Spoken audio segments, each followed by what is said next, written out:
Efésios, capítulo 2, dos versículos 1 ao 10. Nós sabemos que o tema principal dessas terça-feiras é a igreja que Cristo sonhou.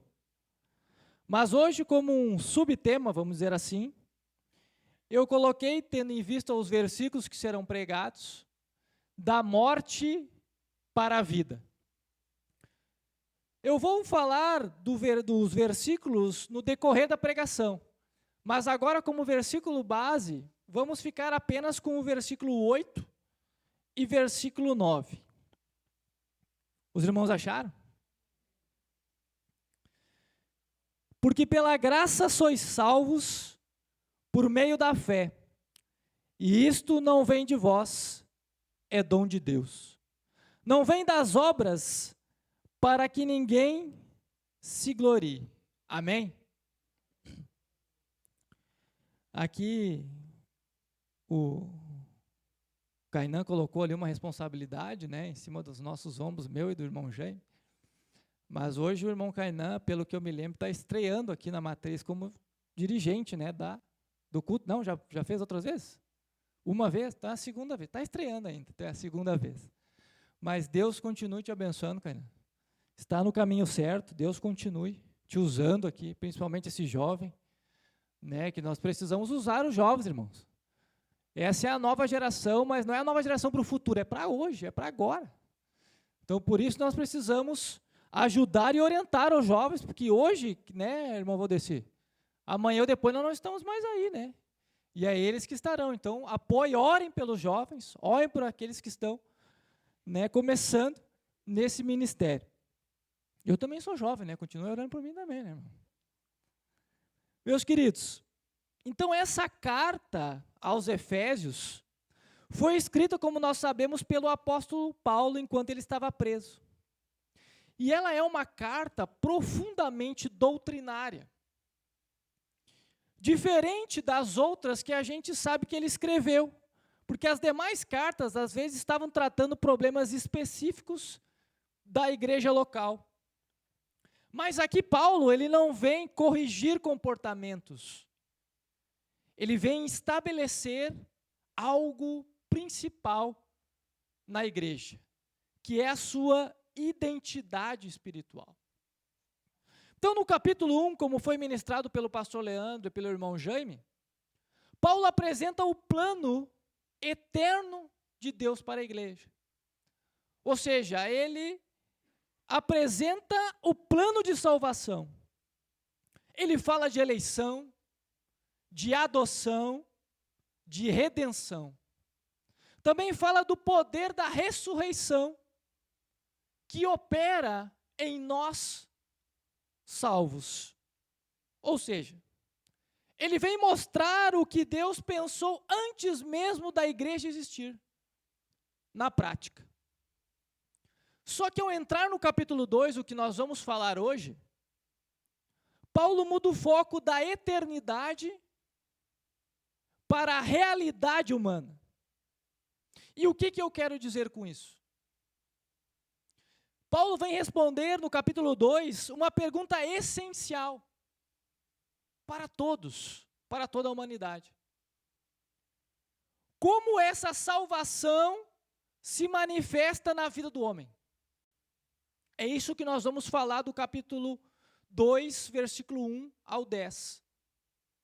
Não é apenas um plano teórico que fique na teoria, mas é uma transformação prática e visível que deve ocorrer no ser humano. Então, de forma mais didática, e hoje é o culto da palavra, digamos que é um culto de ensino, nós dividimos a nossa ministração assim como é dividido os versículos de 1 a 10. Se você for pegar o versículo de 1 a 3, ele descreve quem éramos antes de Cristo. Se você vai pegar o versículo 4 ao 7, ele vai falar sobre o que Deus fez por nós. E você vai pegar os últimos 2 versículos, do 8 ao 10, e quem nós nos tornamos depois da graça de Deus. Então nós vemos que a igreja de Cristo, a igreja que Cristo sonhou, ela não nasce no tempo. Ela nasce na transformação da pessoa, do ser humano. Então ela não é construída por força ou por esforço humano, mas pela intervenção da graça de Deus. E para nós entendermos Efésios 2, não é entender apenas o plano da salvação. Nós temos que entender que esses versículos correspondem também à identidade da igreja. Então agora nós vamos falar sobre quem nós éramos. Do versículo 1 ao 3. A condição que nós tínhamos de morte espiritual. Se você vai pegar o versículo de 1 ao 3, ele diz o seguinte: e vos vivificou, estando vós mortos em ofensas e pecados, em que noutro tempo andaste segundo o curso deste mundo, segundo o príncipe das potestades do ar, do espírito que agora opera nos filhos da desobediência, entre os quais todos nós também antes andávamos nos desejos da nossa carne, fazendo a vontade da carne e dos pensamentos. E éramos, por natureza, filhos da ira, como os outros também. Então, Paulo, aqui é interessante que ele começa a dizer que nós estávamos mortos. Paulo não está falando que nós estávamos doentes, fracos, ou apenas afastados. Ele está dizendo que nós estávamos mortos. E isso nos revela o quê, meus irmãos? Uma incapacidade total de responder a Deus por nós mesmos. Nós sabemos que a igreja que Cristo sonhou, que é o tema principal, entende que a sua origem não é o esforço humano, não é as obras humanas, mas e sim o milagre da ressurreição, da onde através de Cristo você sai da morte para a vida. Você vê que a morte espiritual, que é o que nós estamos falando, é a separação de Deus. E eu não estou falando que é a ausência de religião ou de prática externa. Porque às vezes o homem pode ter uma aparência de piedade, de amor, mas estar vazio na sua vida espiritual. Pode às vezes externar algo, mas por dentro está morto, está seco, está vazio. Nós sabemos que a igreja, a verdadeira igreja, discerne que vida com Deus não é ritual, não é liturgia, não é aparência, é relacionamento. Paulo revela então aqui uma influência tripla que dominava o homem sem Cristo: o mundo, a carne e o diabo. Nós vemos que o curso desse mundo, o príncipe das potestades do ar e os desejos da carne é o que moldavam anteriormente a nossa vida e o que molda a vida de muita gente que está lá. Por isso tão importante de nós falarmos daquilo que nós recebemos. E aqui é interessante porque o homem sem Deus, ele não é neutro. Ele está sendo conduzido por forças espirituais. Ou ele está com Deus, ou com o inimigo. Não existe neutralidade espiritual. Ainda, além disso, Paulo afirma que éramos, por natureza, filhos da ira. E aqui isso não está falando apenas que, quem sabe, nós tínhamos atitudes erradas, comportamentos errados, pensamentos errados. Aqui está falando que nós temos uma condição interior corrompida. Uma natureza pecaminosa que nasceu lá do pecado de Adão e Eva. Então, antes da graça, meus irmãos, nossa história era marcada por condenação, por ira e por distância e afastamento de Deus. Não havia capacidade humana de reversão dessa condição. Por isso que Cristo veio à Terra. Por isso que a igreja verdadeira nunca esquece de onde foi tirada. E tem que preservar a nossa humildade para reconhecer da onde estávamos. E quando nós falamos de morte espiritual, me permita abrir um parênteses aqui, eu me lembrei de uma pregação que eu fiz, e o tema dela era a ressurreição espiritual. Se eu não me engano, eu preguei, acho que lá no Belvedere, irmão Vanderlei é capaz de lembrar, há muito tempo atrás. Essa mensagem, ela trata da realidade espiritual do homem sem Cristo, que esse é o foco. Mesmo vivo fisicamente, nós estamos mortos em pecados. Então, a ressurreição espiritual é o agir de Cristo que desperta, levanta e traz vida à nossa alma. Nós vemos que a palavra ressurreição, ela aponta para despertar, reviver e sair da morte para a vida. Nós sabemos que quando uma pessoa está morta, ela é passiva, ela é insensível, ela não tem reação nenhuma. Também é o estado espiritual de quem está longe de Deus. E para ilustrar tudo o que eu estou falando, nós vemos aqui 3 níveis de morte espiritual, através de 3 milagres de Jesus. Só que, infelizmente, nós estamos falando aqui das pessoas que estão lá no mundo e estão mortas.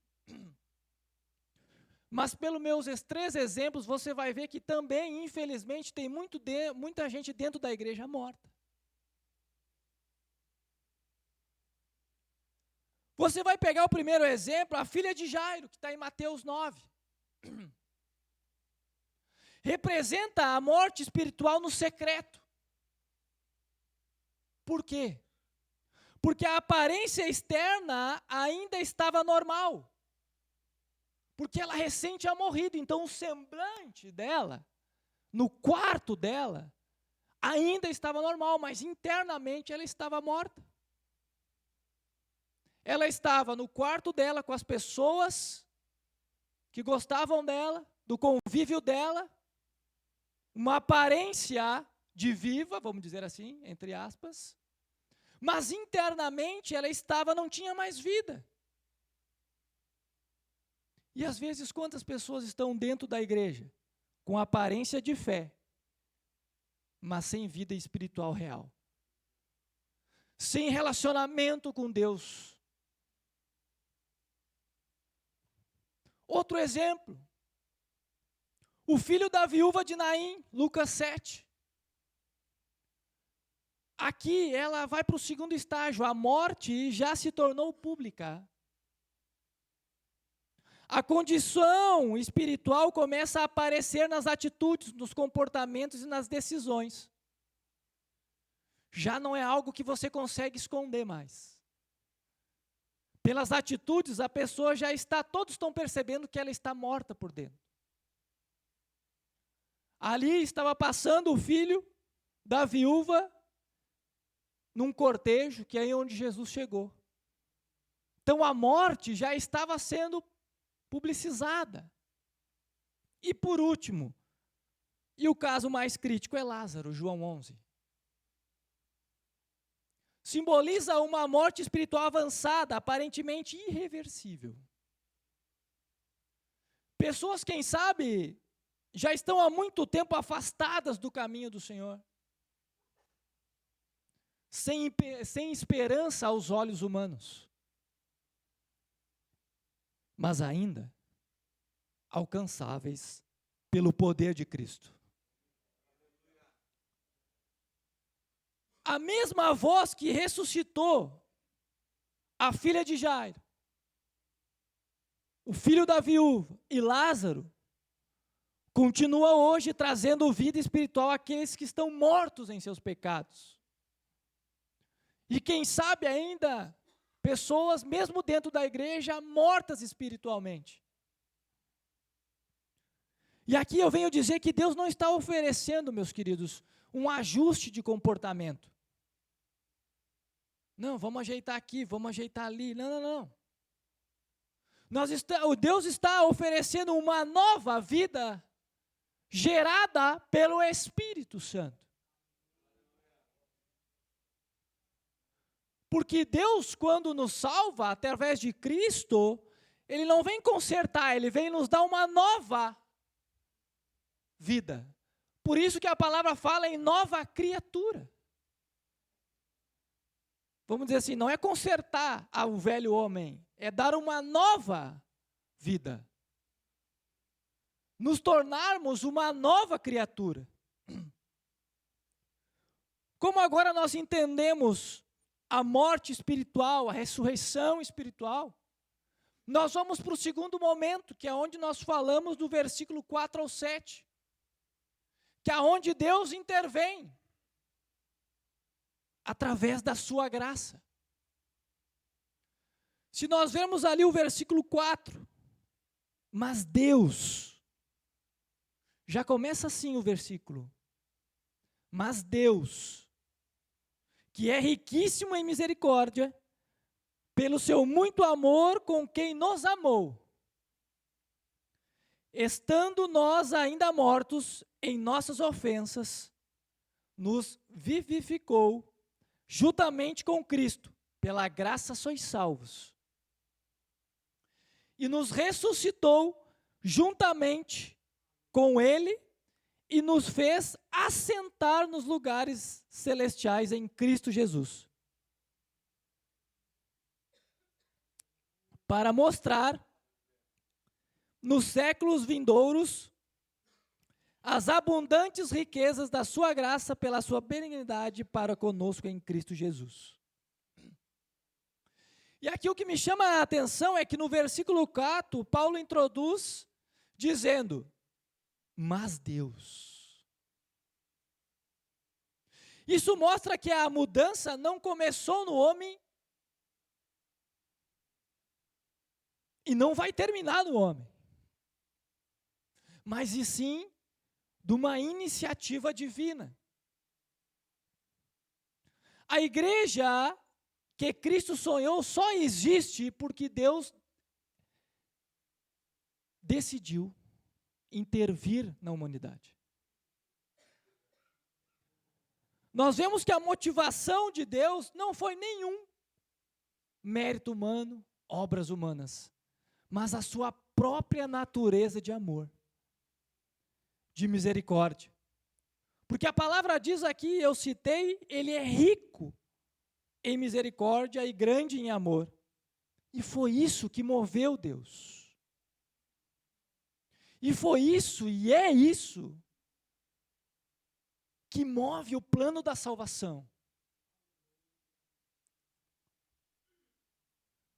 Nós precisamos entender que a salvação, ela revela mais sobre Deus do que nós mesmos.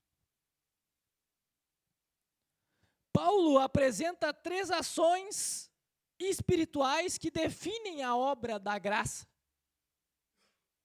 Eu espero que vocês saiam daqui entendendo como todos nós éramos, o que Deus fez e o que hoje nós temos o propósito. Então, primeiro, Ele nos vivificou, nos ressuscitou e nos fez assentar em Cristo. E isso aponta a uma união, uma unidade espiritual completa em Cristo. E o que é vivificar? Isso fala de receber vida. Vida nova em Cristo Jesus. Não há vida em qualquer outro lugar, muito menos em qualquer outra pessoa, qualquer outro santo ou qualquer algo assim. Vida só tem em Cristo Jesus. Também fala sobre ressuscitar. E o que é ressuscitar? É sair da morte para a vida. E aqui é lindo que ele fala em assentar. Fala de posição agora em Cristo Jesus. Não é apenas uma mudança de estado, é uma mudança de realidade espiritual. De identidade espiritual.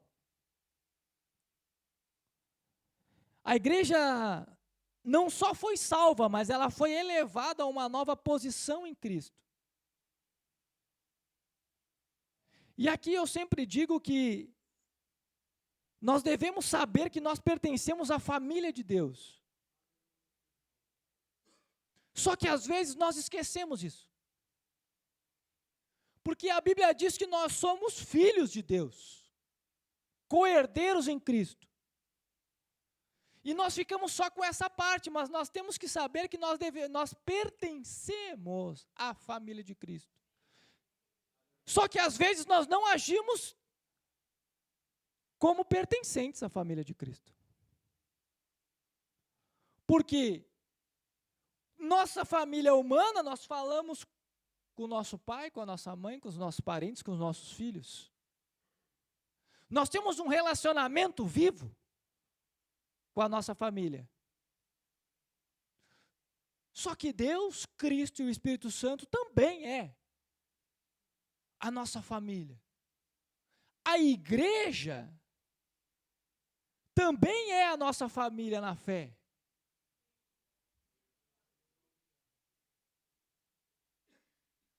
Então, a salvação, ela não é apenas livramento do juízo, mas ela também é manifestação da glória de Deus. E isso é um dos propósitos que nós fomos criados, para glorificar a Deus. Por isso que nós temos que cuidar os nossos comportamentos, as nossas atitudes, as nossas palavras e até mesmo os nossos pensamentos. Eu sempre digo que aonde você chega, Cristo chega antes de você. Porque a maioria das pessoas que te conhece sabe que você é cristão. E as que não conhecem, certamente, se conviverem com você, vai ver que você tem algo diferente. E isso chama-se o Espírito Santo na tua vida. Porque às vezes, eu sempre digo, uma vez eu falei na escola dominical, aquela expressão que a gente diz, Deus me livre, né? Deus me livre de ouvir esta frase que eu vou dizer para vocês. O irmão Leandro nem parece crente. Isso significa o quê? Que a minha atitude ou algo que eu fiz não corresponde àquilo que eu creio, que eu defendo. Então, por isso que nós temos que cuidar, que nós temos que nos identificar e temos que entender que nós pertencemos à família de Deus. E o Cristo sonhou com uma igreja que é prova viva da sua graça, da sua misericórdia. E aqui, como eu falei antes, a graça de Deus, ela não restaura o velho homem. Ela gera uma nova vida, uma nova criatura em Cristo Jesus. Então você imagina, para ilustrar, alguém caído no fundo de um poço. Imagine isso. Para ilustrar a graça. Imagine alguém caído em um poço, sem forças para subir. Ele tenta, escorrega, tenta de novo. Mas quanto mais tenta, mais percebe que não consegue. Mais percebe que não alcança. Só que de repente, alguém aparece lá de cima. Irmão, estou sentindo a graça de Deus. De repente, alguém aparece lá em cima e não joga uma corda, não joga instrução, não joga um manual como sair dali. Ele desce até lá e te tira daquele poço pela mão. Isso é graça. Foi isso que Deus fez comigo e com cada um de vocês.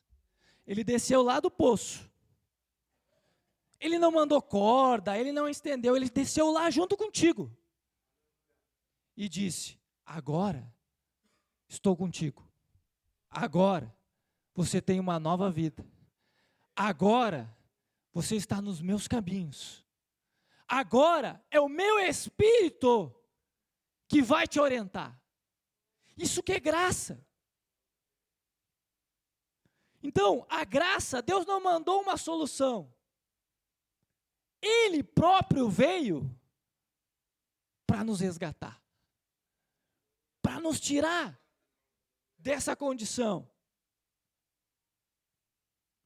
Então nós temos que ver que a nossa vida espiritual, ela não é construída por obras, muito menos por desempenho, muito menos por mérito, mas pela graça de Deus, pelo amor de Deus, pela misericórdia de Deus e pelo perdão de Deus.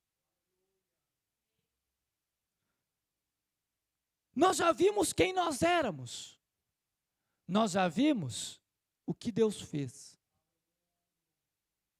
Agora nós vamos ver o que nós nos tornamos através de Cristo. Porque nós sabemos que nós somos salvos para um propósito. E o versículo 8 diz o seguinte: porque pela graça sois salvos por meio da fé, e isto não vem de vós. É dom de Deus. Não vem das obras, para que ninguém se glorie. Porque somos feitura sua, criados em Cristo Jesus, para as boas obras, as quais Deus preparou para que andássemos nela. Então Paulo afirma que a base da salvação é a graça de Deus, mediante a fé, como dom de Deus. E dom de Deus significa um presente de Deus. E aí Deus fez eu refletir algo.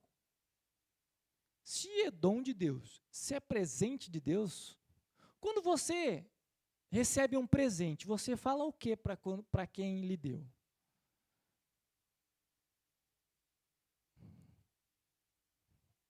Obrigado. Isso significa que quando nós recebemos um presente, nós temos que ser gratos. E somos gratos?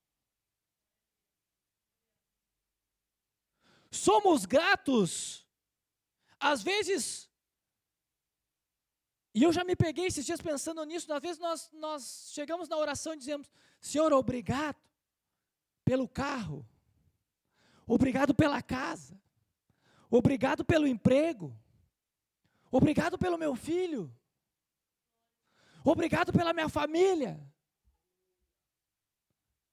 Mas cadê o obrigado pela salvação? Obrigado por me resgatar quem ninguém mais acreditava em mim. Mas o Senhor, pela sua graça e pelo seu amor, me tirou de lá. Você já agradeceu pelo maior dom, maior presente que Deus já te deu? Irmão, se Deus não quisesse fazer mais nada por nós nem podíamos reclamar. Porque o maior dádiva Ele já fez. É dar a condição de nós estarmos aqui hoje. Estarmos hoje numa igreja, cultuando a Deus. E o principal é falando com Ele diretamente. É ter um relacionamento com Deus, aquele que é vivo. E com o máximo entendimento a outras pessoas, e outras doutrinas, e outras religiões que entendem de forma diversa. Mas nós sabemos que só quem responde é quem está vivo. Quem só age, quem está vivo. Então, a igreja que Cristo sonhou também tem que viver consciente de que tudo vem de Deus. Porque Paulo fala aqui nos versículos que não vem das obras. O que ele está dizendo? Que ele elimina qualquer tipo de mérito humano. Não basta o que você tem, não basta o que você quer. Nada vem de você. Se não fosse eu, você não estaria aqui. Então não há espaço para, quem sabe, um orgulho, uma comparação ou até mesmo uma autossuficiência. Eu fiz, eu posso, eu tenho.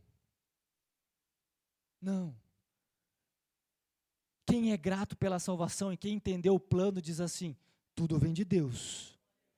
Eu só estou aqui hoje porque o Espírito Santo me trouxe. Eu só estou hoje aqui porque o Espírito Santo me guardou. Porque se dependesse do inimigo, nós não estaríamos aqui. Então, a verdadeira igreja, a igreja que Cristo sonhou, ela não se exalta, ela reconhece que tudo é pela graça. Mas é interessante que Paulo não descarta as obras. Ele apenas coloca no seu devido lugar. Porque somos criados em Cristo Jesus para boas obras, e não por causa delas. Então a nossa salvação não chegou por boas obras, mas quem é salvo, faz boas obras. É por isso, meus irmãos, que eu bato na tecla e eu não acredito, e até hoje ninguém me convenceu, ao contrário, de que Deus salvou eu, você, para nós ficarmos sentados no banco, terça, domingo, sábado. Não! Ele salvou cada um de nós com o primeiro propósito é de glorificar o nome dEle. E outro propósito é trabalhar na obra dEle. Porque às vezes a gente fala, e eu confesso aqui um pecado para os irmãos, no início da minha conversão eu já falei isso. Por que lá no culto das mulheres está o fulano, vamos citar aqui o irmão Jaime, está o irmão Jaime trabalhando, no culto dos jovens está o irmão Jaime trabalhando, no culto da palavra está o irmão Jaime trabalhando, no congresso está o irmão Jaime trabalhando. Isso parece uma panelinha. Só que não é panelinha, irmão. Se fosse panelinha, hoje eu estou dentro da panelinha. Mas não é. É que são poucas pessoas que têm compromisso com a obra de Deus. Tem poucas pessoas que queiram trabalhar para Deus por forma de gratidão. E não precisa estar pregando, não precisa estar dirigindo, não precisa estar louvando. Se você chegar no seu líder local, ou chegar aqui no pastor presidente, e dizer: pastor, eis-me aqui. Não sei o que eu posso fazer, mas eis-me aqui. Eu te dou certeza absoluta que o pastor vai arrumar algo para tu fazer. Ou o líder da tua congregação vai arrumar algo para fazer. A seara é grande, meus irmãos, a palavra diz. Mas os ceifeiros são poucos. Então, eu creio que todos nós devemos, pelo menos pelo princípio da gratidão, trabalhar para Deus. Ah, mas irmão Leandro, se eu não trabalhar, vai interferir na minha salvação. Não vai. Não vai interferir na salvação. Mas você não acha que é o mínimo que nós podemos fazer é trabalhar para Deus? Por tudo aquilo que Ele fez por nós e faz por nós e ainda vai fazer. Até Ele voltar. Então nós vemos que a igreja saudável entende esse equilíbrio e vive uma fé que produz fruto.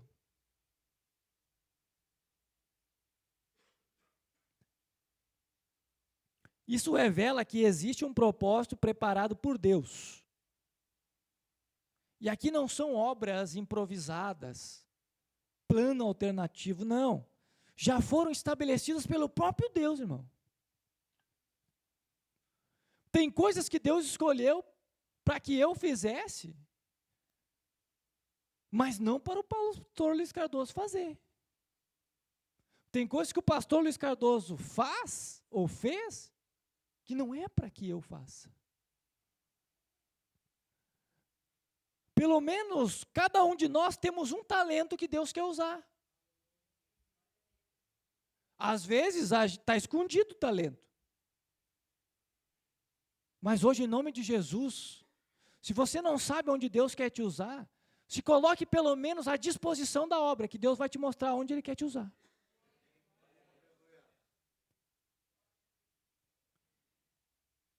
E nós vemos que a igreja, quando eu falo igreja, todos nós, precisa parar de viver sem direção, irmão. E eu não estou falando igreja num todo, estou falando cada um de nós. Nós temos que começar a andar no que Deus já preparou para a gente. No propósito que Ele tem com a vida de cada um de vocês, com a minha vida. Porque Cristo, Ele não apenas nos salvou, Ele nos direcionou a um caminho que hoje nós estamos caminhando. Então, a igreja de Cristo, a que Cristo sonhou, que é o tema principal, ela é ativa. Olha, veja bem, preste atenção nisso. A igreja que Cristo sonhou, ela é ativa, produtiva e comprometida. Ativa, produtiva e comprometida. É essa a igreja que Cristo sonhou. Então, nós vemos que tem uma história que dizem assim: um dia perguntaram a um homem, qual foi o maior dia da sua vida? Preste atenção nisso. Ele respondeu, não foi o dia que eu nasci. Foi o dia que eu descobri por que eu nasci.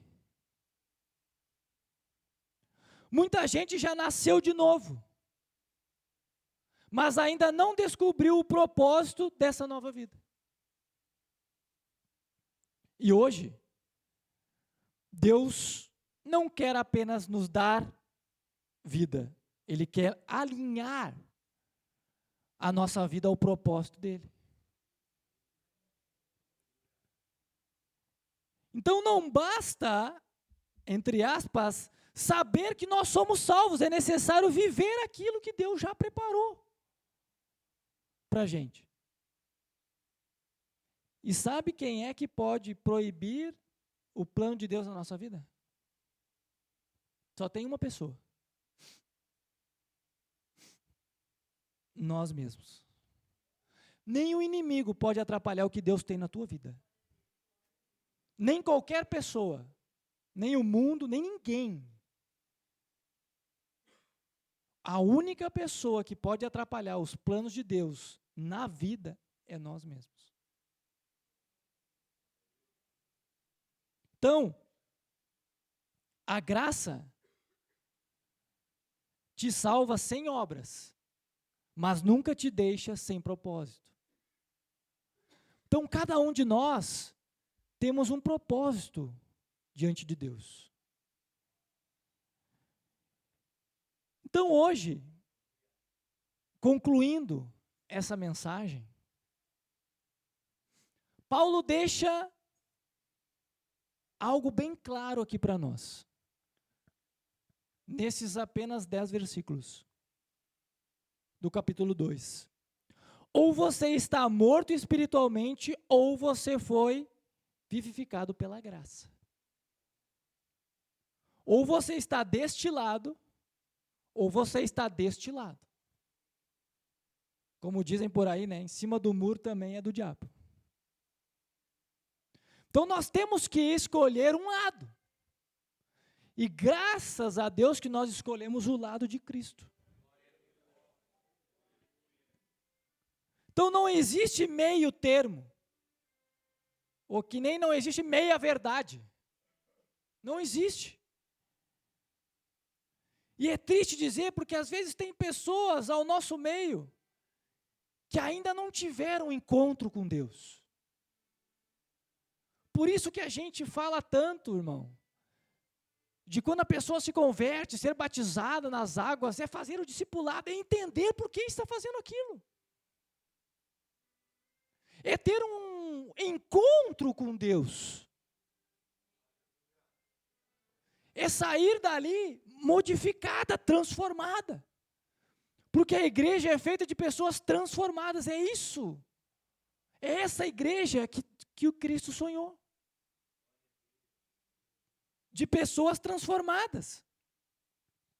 Porque às vezes tem pessoas que frequentam os cultos, conhecem a linguagem, conhecem a liturgia, mas infelizmente nunca experimentaram uma transformação. Nunca experimentaram um encontro com Deus.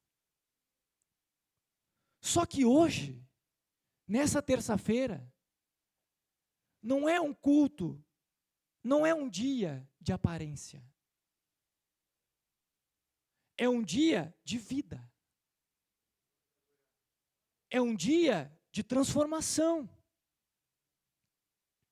Deus não te trouxe aqui hoje para melhorar a tua história. Ele trouxe aqui para começar na tua vida uma nova história. O que está no passado, deixa no passado. Porque a própria palavra diz, irmão Leandro, que Deus deixa no mar do esquecimento. E quando as coisas vêm à tua lembrança, não é Deus. O único que te aponta, que te lembra, é o inimigo, irmão. Porque a palavra diz que Deus deixou no mar do esquecimento. Então nós temos que prestar atenção às vozes também que nós ouvimos. Para nós não confundirmos aquilo que pode ser de Deus. E eu sempre disse que se eu pudesse escolher um dos dons, minha opinião particular, eu gostaria e quero ter o dom de discernimento. Porque é o discernimento que vai você saber se é a voz de Deus, se não é. Se é de Deus ou não é. Se essa porta é ou não é. Se a pessoa que está aqui, às vezes, tendo manifestação, é manifestação ou não é. Só com o dom de discernimento. Com uma visão espiritual. E hoje é um momento de decisão, irmão. E aí eu te peço uma coisa, do fundo do meu coração. Para que tudo que nós ouvimos hoje aqui, não endureça o teu coração com a voz de Deus.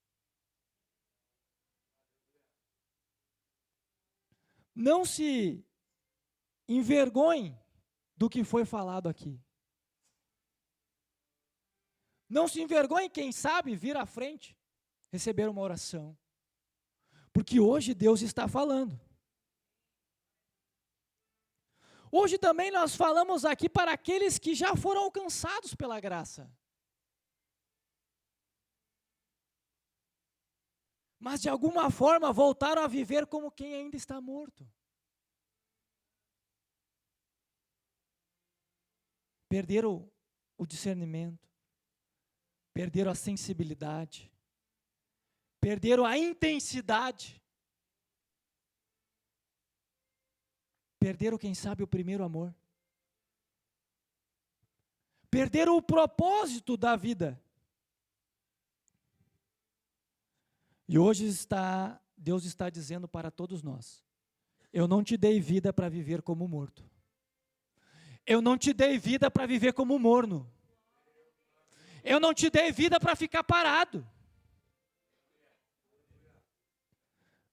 Eu não te dei vida para ficar no banco. Hoje é dia de voltar à posição de filho de Deus, de servo de Deus.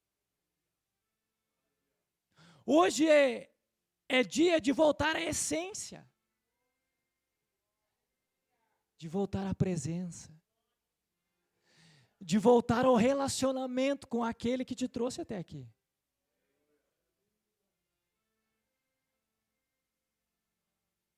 Porque Cristo não sonhou com uma igreja parada, com uma igreja fria, morna, sem direção. Não, ele sonhou com uma igreja viva, com uma igreja posicionada e cheia do Espírito Santo. Então hoje, a pergunta não é se você foi salvo. Isso eu tenho certeza, você está aqui. A pergunta é: você está vivendo o propósito da sua salvação? Você entendeu o plano de salvação? Você entendeu o propósito de Deus na sua vida? Hoje é nós entendermos que, vamos colocar de pé, reflita nisso. Hoje é dia de nós entendermos que nós temos uma nova identidade em Cristo Jesus. Hoje é dia de entendermos a nossa salvação em Cristo Jesus.